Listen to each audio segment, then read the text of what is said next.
Shalom sahabat GPIB, berjumpa kembali dalam program Night Call GPIB. Kali ini bersama dengan saya Pendeta David Alberto Asihite. Saat ini sedang tugas studi di Bielefeld University, Jerman. Sebelum kita membaca dan merenungkan firman Tuhan, mari kita berdoa. Ya Allah, kami bersyukur atas cinta kasih dan kebaikan-Mu yang kami rasakan sepanjang hari ini. Dan kini sebelum kami beristirahat, kami akan membaca dan merenungkan firman-Mu. Tolonglah kami ya Allah, agar kami dapat mengerti firman yang kami baca dan kami renungkan bersama. Biarlah ia menjadi kekuatan bagi kami yang mungkin saat ini dalam kelemahan. Menjadi penghiburan bagi kami yang mungkin saat ini dalam masa-masa sulit kehidupan. Tuntunlah kami ya Allah, dalam Kristus Yesus kami berdoa. Amin.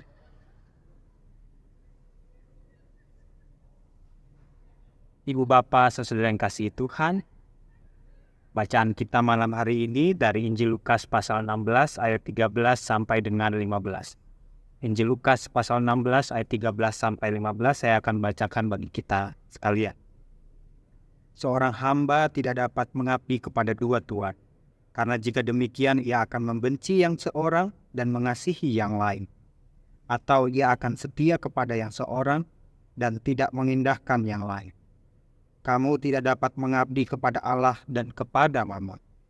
Semuanya itu didengar oleh orang-orang Farisi, hamba-hamba uang itu, dan mereka mencemoohkan dia. Lalu ia berkata kepada mereka, "Kamu membenarkan diri di hadapan orang, tetapi Allah mengetahui hati. Sebab apa yang dikagumi manusia, dibenci oleh Allah." Demikianlah pembacaan Alkitab, terpujilah Kristus. Sahabat GPIB, Bapak yang dikasihi Tuhan, saudara-saudara sekalian, saya ingin memulai renungan ini dengan sebuah pertanyaan yang sebenarnya perlu terus kita ingat dan kita renungkan. Pertanyaannya adalah, apa sebenarnya pusat perhatian hidup kita? Atau apa sebenarnya fokus hidup kita?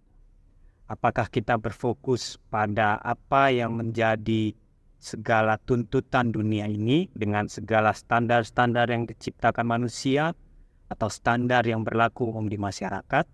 Atau kita berfokus hidup di dalam Tuhan, berusaha untuk terus melakukan kehendak-Nya dalam kehidupan kita?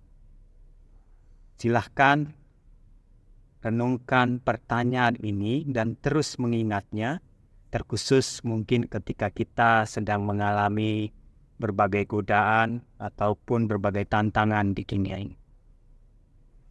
Nah, apa sebenarnya tujuan dari merenungkan pertanyaan tersebut?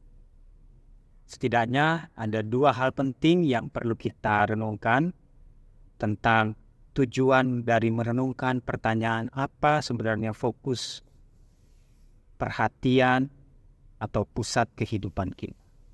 Tujuan yang pertama adalah pertanyaan ini menolong kita untuk sejenak menyadari di mana sebenarnya hati kita berada. Saya ulangi, pertanyaan ini menolong kita untuk merenungkan kembali dan menyadari sebenarnya di mana hati kita berada. Apakah hati kita tertuju pada segala apa yang dianggap oleh manusia atau segala tuntutan dunia ini? Atau hati kita tertuju pada upaya untuk terus mengejar apa yang menjadi nilai di dunia ini? Baik itu kekuasaan, kehormatan, kekayaan, dan lain sebagainya. Ada orang yang pada akhirnya menghabiskan waktu, pikiran, dan tenaganya untuk mencapai hal-hal tersebut. Tidak peduli bagaimana caranya, dia mau supaya itu semua tercapai. Dan tidak jarang orang-orang yang demikian pada akhirnya hidupnya jarang tenang, jarang damai. Karena ia selalu dihantui oleh berbagai tekanan dunia ini. Ia selalu dihantui oleh anggapan atau apa kata orang. Ia selalu dihantui oleh berbagai tuntutan-tuntutan dunia ini. Pada akhirnya, hidupnya tidak tenang, hidupnya tidak damai, hidupnya penuh dengan hiruk-pikuk yang sepertinya tidak pernah henti hadir dalam kehidupan. Dan tidak jarang pada akhirnya orang-orang yang demikian kehilangan rasa syukur dan kecukupan. Orang-orang yang demikian kehilangan kedamaian hati.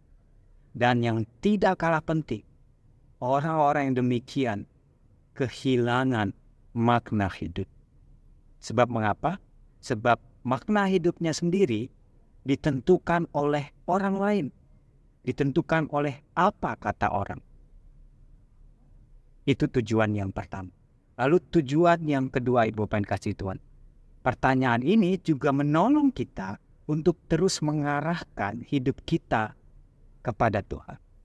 Agar fokus hidup kita senantiasa tertuju kepada Tuhan. Mengapa demikian? Sebagai contoh, ketika mungkin kita mulai menyimpang dari jalan Tuhan, atau mungkin ada godaan untuk melakukan kejahatan, atau mungkin kita mulai merasa lemah karena berbagai persoalan, tekanan, tuntutan, dan lain sebagainya. Pertanyaan ini menolong kita untuk senantiasa mengingat bahwa di tengah berbagai kesulitan, di tengah berbagai godaan-godaan itu, ada Tuhan bersama dengan kita.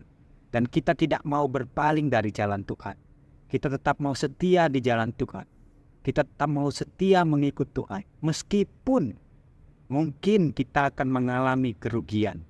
Ataupun orang-orang akan mengatakan, wah sayang sekali, kenapa kamu tidak melakukan itu, mengapa kamu tidak mengambil itu, dan lain sebagainya. Pertanyaan ini lagi-lagi menolong kita untuk mengingat, apa sebenarnya yang kita kejar? Apa sebenarnya yang mau kita gapai?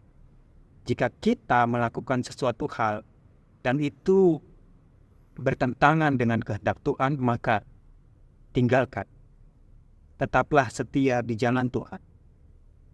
Jangan biarkan berbagai godaan pada akhirnya membuat kita berpaling dari Tuhan. Ketika kita mengalami berbagai hal yang tidak menyenangkan dalam hidup ini, senantiasa ingatlah bahwa ada Tuhan yang terus bersama dengan kita. Kita terus dikasihinya, kita berharga di mata Allah, dan kita tidak pernah ditinggalkan. Meskipun pada akhirnya jalan yang harus kita tempuh cukup berat, cukup panjang, berliku, dan lain sebagainya.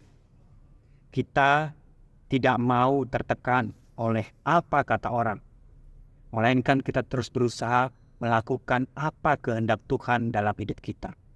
Kita mau menunjukkan bahwa pusat hidup kita adalah Tuhan.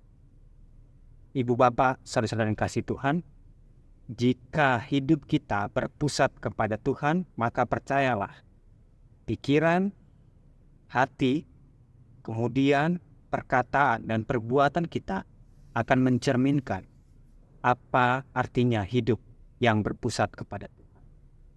Segalanya akan tercermin dalam perbuatan kita, perkataan kita, yang menunjukkan nilai-nilai kerendahan hati, rasa syukur dan kecukupan, kedamaian hati, kerelaan hati, dan berbagai nilai-nilai cinta kasih dalam kehidupan kita. Dan percayalah, senantiasa hidup setia di dalam Tuhan akan menolong kita untuk semakin mengenali makna hidup kita ini di dunia ini. Akan menolong kita untuk mengerti apa artinya bersyukur dan hidup berkecukupan. Karena kita percaya Allah akan mencukupkan kebutuhan kita. Kita akan mengerti apa artinya hidup dalam kedamaian hati, ketenangan, kerelaan hati. Juga hidup yang penuh dengan ungkapan syukur. Karena kita tahu hidup yang berpengharapan di dalam Tuhan bukanlah sebuah kesia-siaan. Dengan demikianlah sebenarnya kita terus mencerminkan bahwa kita mau hidup berfokus pada Tuhan. Kita hidup setia kepada Tuhan. Bapak Ibu, saudara dikasih Tuhan, mari terus berusaha mengarahkan hati dan pikiran kita kepada Tuhan. Ingatlah bahwa selalu ada Tuhan yang melihat hati kita. Tuhan tidak melihat penampilan luar kita, apa yang kita pakai, pernak-pernik atau label status kita. Tapi Tuhan melihat hati kita. Maka pastikanlah hati kita tertuju kepada Tuhan. Dan kiranya hidup kita mencerminkan nilai-nilai yang Tuhan minta untuk kita lakukan ataupun kita tunjukkan dalam kehidupan kita. Kita akan terus melihat bahwa hidup yang berfokus kepada Tuhan pada akhirnya akan menghadirkan ketenangan, kedamaian hati, juga kebahagiaan yang tidak ditawarkan oleh dunia ini. Kita akan mengerti apa artinya hidup yang berkecukupan, hidup yang penuh dengan kedamaian hati. Semoga dengan hati yang terus terarah kepada Tuhan, kita bisa lebih tenang, lebih damai, hidup kita lebih sehat fisik maupun mental kita. Kita tidak tersiksa, tertekan, atau stres oleh karena perkataan orang lain, anggapan orang lain, atau berbagai tuntutan dunia ini. Yang tidak jarang hal-hal tersebut justru kadangkala memicu berbagai penyakit dalam tubuh kita, penyakit dalam hidup kita. Ibu bapak saudara yang kasih Tuhan, kiranya selalu ada damai dan cinta kasih Allah dalam hati kita sekalian. Teruslah mengarahkan hati dan pikiran kepada Tuhan, sebab itu bukanlah kesia-siaan. Amin. Mari kita akhiri dengan doa. Kita berdoa. Ya Allah yang Maha Kasih, bantulah kami untuk selalu menempatkan Engkau di atas segala-galanya. Jauhkanlah hati kami dari cinta yang berlebihan pada segala yang duniawi, dan ajar kami untuk setia mengabdi kepada-Mu. Karuniakanlah kami kesabaran, kerendahan hati, juga keteguhan hati untuk terus melakukan apa yang Engkau kehendaki dalam hidup kami. Ketika kami mungkin diliputi godaan ataupun bahkan kegagalan, serta mengalami berbagai hal yang kurang menyenangkan dalam hidup kami, kiranya kami tetap meyakini kekuatan dan pertolongan dari-Mu. Kiranya kami pun dapat terus belajar memperbaiki kesalahan, membenahi diri kami, dan terus memberi diri untuk diperbarui oleh. Malam ini kami akan beristirahat. Kami percaya kami berada dalam perlindungan. Kiranya kami dapat tidur dengan nyenyak, dan esok pagi kami bangun dengan sukacita dan semangat menjalani aktivitas kami dengan penuh syukur dan pengharapan hanya di dalam. Dengarkanlah doa dan permohonan kami. Dalam Tuhan kami Yesus Kristus kami berdoa. Amin. Sahabat GPIB, demikianlah program Night Call GPIB kali ini. Sampai berjumpa kembali dalam program Morning Call dan Night Call berikutnya. Salam sehat dan damai di hati. Tuhan Yesus memberkati.